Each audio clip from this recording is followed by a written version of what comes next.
Genesis 37. Joseph's Dreams. Jacob lived in the land of his father's sojournings, in the land of Canaan. These are the generations of Jacob. Joseph, being 17 years old, was pasturing the flock with his brothers. He was a boy with the sons of Bilhah and Zilpah, his father's wives. And Joseph brought a bad report of them to their father.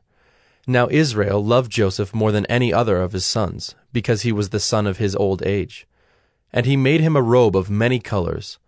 But when his brothers saw that their father loved him more than all his brothers, they hated him and could not speak peacefully to him. Now Joseph had a dream, and when he told it to his brothers, they hated him even more. He said to them, "Hear this dream that I have dreamed. Behold, we were binding sheaves in the field, and behold, my sheaf arose and stood upright. And behold, your sheaves gathered around it, and bowed down to my sheaf." His brothers said to him, "Are you indeed to reign over us, or are you indeed to rule over us?" So they hated him even more for his dreams and for his words. Then he dreamed another dream, and told it to his brothers, and said, "Behold, I have dreamed another dream.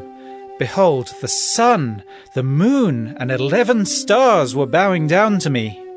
But when he told it to his father and to his brothers, his father rebuked him and said to him, "What is this dream that you have dreamed? Shall I and your mother and your brothers indeed come to bow ourselves to the ground before you?" And his brothers were jealous of him, but his father kept the saying in mind. Now his brothers went to pasture their father's flock near Shechem. And Israel said to Joseph, "Are not your brothers pasturing the flock at Shechem?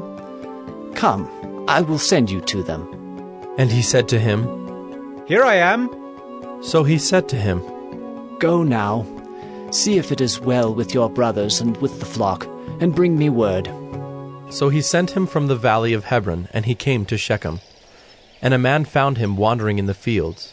And the man asked him, "What are you seeking?"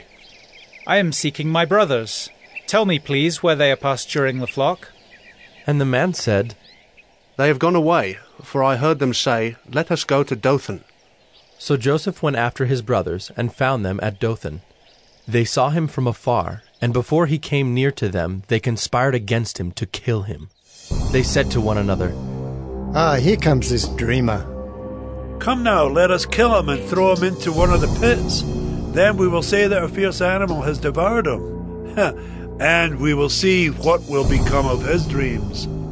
But when Reuben heard it, he rescued him out of their hands, saying, "Let us not take his life." And Reuben said to them, "Shed no blood. Throw him into his pits here in the wilderness, but do not lay a hand on him," that he might rescue him out of their hand to restore him to his father. So when Joseph came to his brothers, they stripped him of his robe, the robe of many colors that he wore.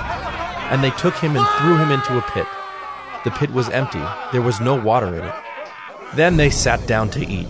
And looking up, they saw a caravan of Ishmaelites coming from Gilead, with their camels bearing gum, balm, and myrrh, on their way to carry it down to Egypt. Then Judah said to his brothers, "What profit is it if we kill our brother and conceal his blood? Come, let us sell him to the Ishmaelites, and let not our hand be upon him, for he is our brother, our own flesh." And his brothers listened to him. Then Midianite traders passed by, and they drew Joseph up and lifted him out of the pit and sold him to the Ishmaelites for 20 shekels of silver. They took Joseph to Egypt. When Reuben returned to the pit and saw that Joseph was not in the pit, he tore his clothes and returned to his brothers and said, "The boy is gone, and I, where shall I go?" Then they took Joseph's robe and slaughtered a goat and dipped the robe in the blood. And they sent the robe of many colors and brought it to their father and said, "This we have found. Please identify whether it is your son's robe or not." And he identified it and said, "It is my son's robe. A fierce animal has devoured him.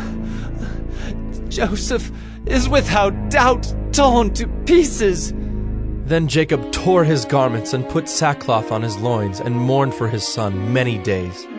All his sons and all his daughters rose up to comfort him, but he refused to be comforted and said, "No, I shall go down to Sheol to my son, mourning. Thus his father wept for him. Meanwhile, the Midianites had sold him in Egypt to Potiphar, an officer of Pharaoh, the captain of the guard.